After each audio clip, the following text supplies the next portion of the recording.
grew up in Wisconsin, surrounded by the clatter of industrial machinery and the haunting rhythms of train tracks near my childhood home. Life there was tough, and honestly, it could feel isolating. But hip-hop changed that for me. It started with cassette tapes my friends had and the beats blasting on urban radio. Those sounds gave me an escape, a way to dream beyond the gritty realities around me. I found myself in those stories and struggles of the music. It inspired me to believe I could do something more. That belief carried me from Wisconsin to Nashville and eventually to Atlanta, a city that's become my second home. Here I've grown as an artist, learning from legends and shaping my own sound. I went from putting up posters for other artists to stepping into the spotlight myself. Now my music is a reflection of everything I've been through. It's raw, it's real, and it's me. I'm blending the grit of my past with the influences I've picked up along the way. I'm working on my debut EP. It's about resilience, pushing through doubt, and laying down the tracks for a brighter future. This is my journey, my music, my life. I'm Nzyte, and I'm just getting started. So I wasn't born into this game knowing who I was. I had to find myself through the music. Growing up, Noize's It Was Written was like a blueprint. And Rakim, man, he showed me what precision sounds like. Every word he spit had weight, had purpose. That's what I wanted for my own music. I wanted to say something that sticks to you. Then there was Jay-Z and the Life and Times of Sean Carter Volume 3. That album taught me how to move like a boss. Also watching the Hard Knock Life tour tape, that movie, that hit me different. It wasn't just the music, it was the lifestyle, the grind, the ambition. I've been fortunate to have people around me who shared real insight. They showed me the traps of this industry, the way it can brainwash you if you're not aware. That's where my first challenge came in. How do I stay true to the urban experience, to my roots, without falling into the same predictability patterns? It's like the only way forward is through the obstacles. That's the thing about this journey. It's mine. The struggles, the lessons, the wins, it's all me. The music isn't just what I do, it's who I am. And trust me, this is just the beginning. Moving to Atlanta wasn't just about making music. It was about finding my tribe, the people who could help me shape this vision. You don't get the greatness alone.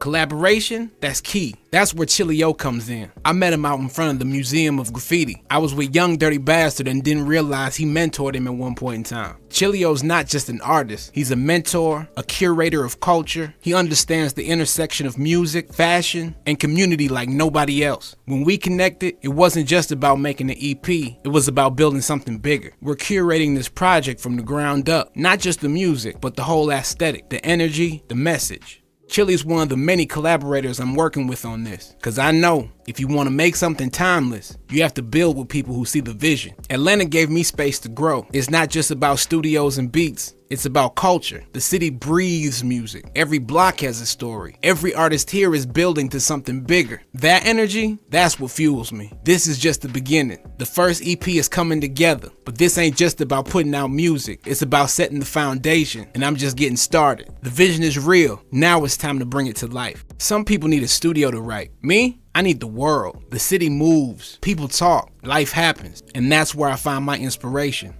Grant Park is my spot. It's quiet, but not too quiet. It's alive, but not overwhelming. The perfect place to hear my thoughts. Writing isn't just about rhymes. It's about a feeling. It's about catching a moment and turning it into something timeless. Some days the words flow like a river. Other days, it's a grind. But that's part of the process. I see stories everywhere. That couple, maybe they just made up after a fight. Those kids, they don't have a clue how fast life is about to hit them. That old man, I bet he's got wisdom no one ever asked him about. These moments, they become lyrics. The world feeds my pen. This project isn't just about beats and hooks. It's about crafting something that speaks, something that lives beyond me. That's why I take my time. Every word matters. And when the words finally hit right, that's when you know you got something real. It ain't enough to just rap. You gotta have something to say. Buckhead, man, it's a whole different vibe.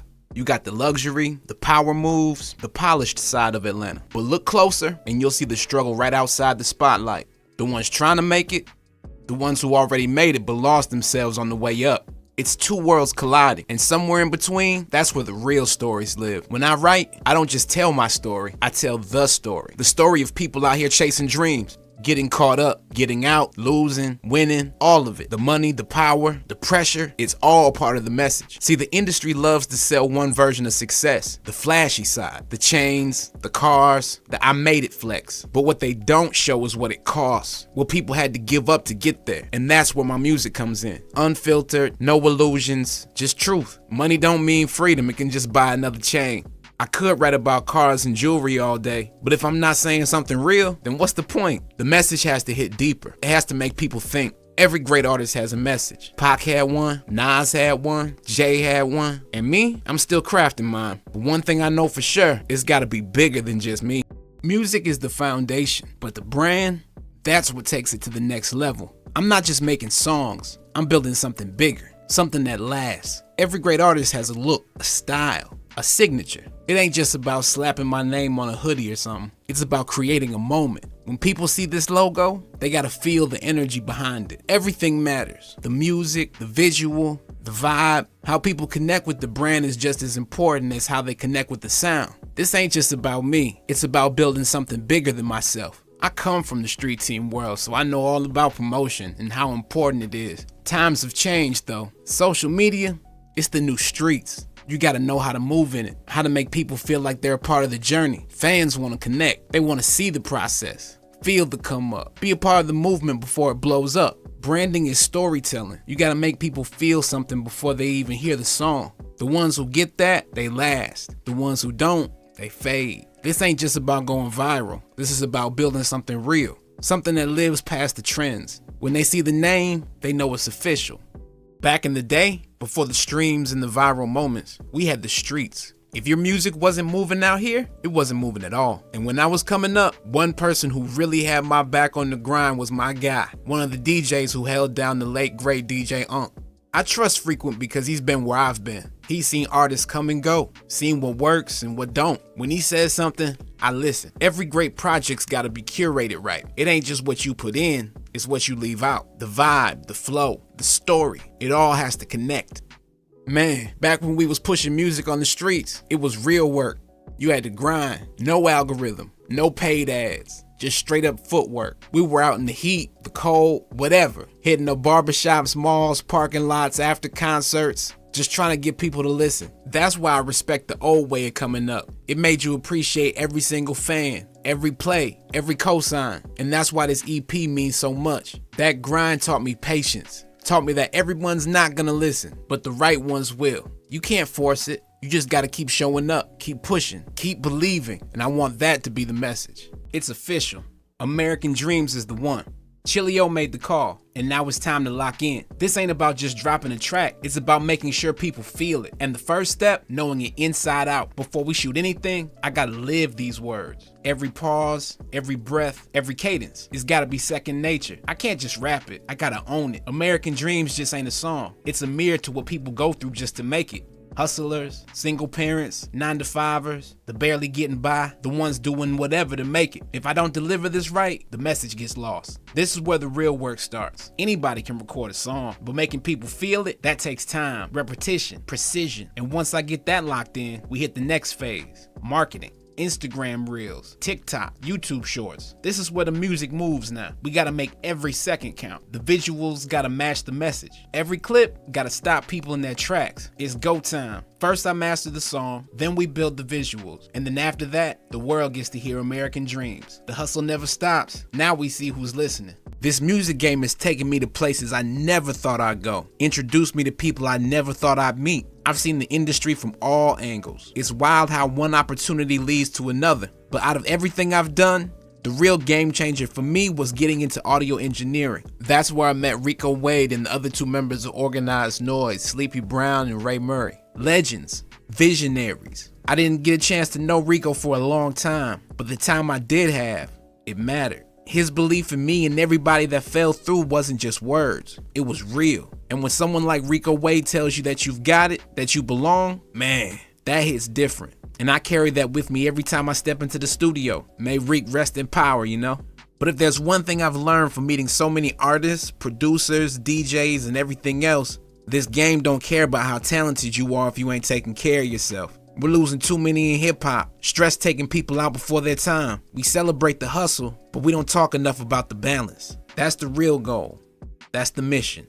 A lot of artists wait for the perfect moment to shoot their first music video. The perfect budget, the perfect crew, the perfect setup. But the truth is, if you wait on perfect, you'll never start. I used to think I needed a big team, a crazy budget, a full production crew just to make something worth watching. But then I realized people don't connect with the polish, they connect with the real. So I stopped waiting and just started shooting. Phone in hand, tripod in bag, and a vision in my head. That's all you need, really. You don't need a Hollywood director to capture your story. You just need the courage to take the first steps. I've been learning on the go, figuring out angles, lighting, movement, how to make a scene feel alive. And yeah, the first shots weren't perfect, but I did it. And with each one I got better. The biggest thing I've learned, just start. Nobody remembers the video you didn't shoot. They remember the one you put out, the one that made them feel something. So whatever it is, first music video, first performance, first anything, stop waiting for permission. Pick up the camera, hit record, and make it happen. Because the first step, that's the one that separates the dreamers from the doers.